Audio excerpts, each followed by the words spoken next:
One of the greatest joys of EA Sports FC24's career mode is to scout the next generation of talent and nurture them until they're world class, continuing your team's legacy without the need for hundreds of millions of pounds of spending. It's tremendously satisfying to develop young players, but a solid youth setup also helps to slow down career mode, maintaining a long-term challenge in a game that encourages you to buy the world's top stars and dominate from the off. Here's how to get started with scouting, signing, and training promising youngsters. The first thing to address is the top of your youth academy funnel, namely hiring a decent scout. Head to the youth staff page and assess your current options. The most important factors are their experience rating, which reflects how likely they are to find players, and judgment, which determines how accurately they assess players' abilities. If your current scouts are no good, you can spend some of your transfer budget on a new one. When you're satisfied with their skills, you need to send them to set up a scouting network. You can choose which country they're searching in, how long they're there for, and select specific player traits you want them to look for. Perhaps I'm biased, but I usually like to fill my team with young English players, so I send my scout out on broad, long-term assignments in England and leave him to it.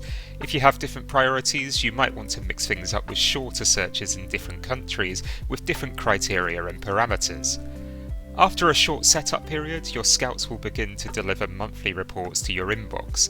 These consist of a list of players with rough estimations of their current and potential abilities, which is why the scout's judgment rating was so important. To filter this list down, I usually start with a baseline potential overall rating, usually 80 if I'm managing a Premier League side, or 83 to 85 at a top team. If a player has no chance of exceeding this lower limit, then it's very unlikely that they'll ever feature in my first team even if they develop perfectly, so I send them on their way.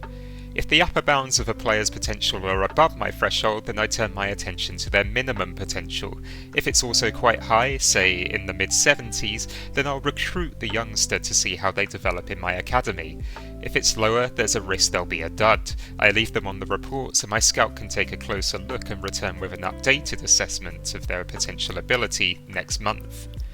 As with scouting, you'll receive monthly updates on your youth squad as their overall ratings improve and their potential ability becomes more accurate. It might sound brutal, but the main purpose of this report is to check who falls short.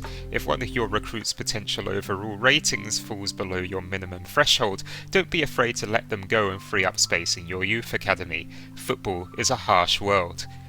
If a player progresses to an acceptable overall rating, usually in the mid-60s for me, and plays in a position where he's likely to get game time, it's time for a promotion to the senior team to continue his development with the big boys.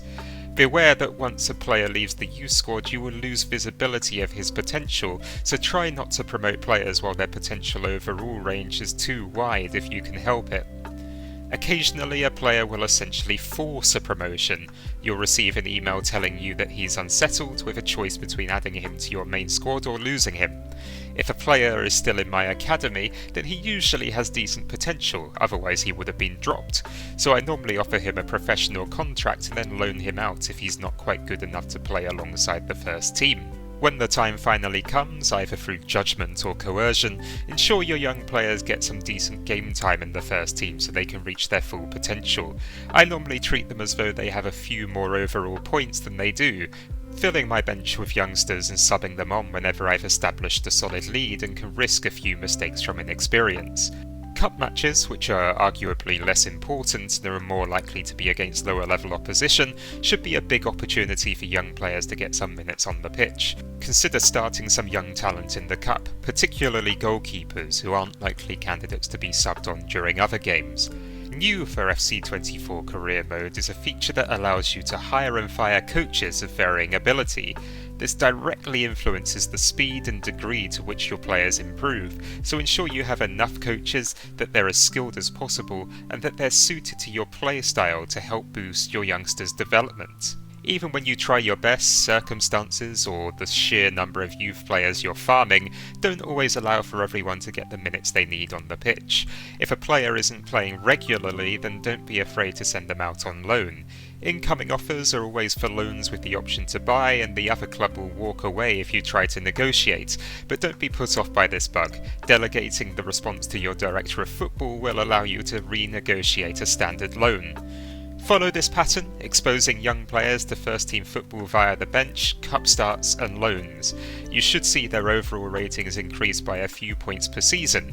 You can check exactly how much on the Squad Hub screen. Eventually, some will develop enough to earn starting places in your lineup, and maybe, if you're lucky, in a few seasons' time a new world superstar will graduate from your youth academy.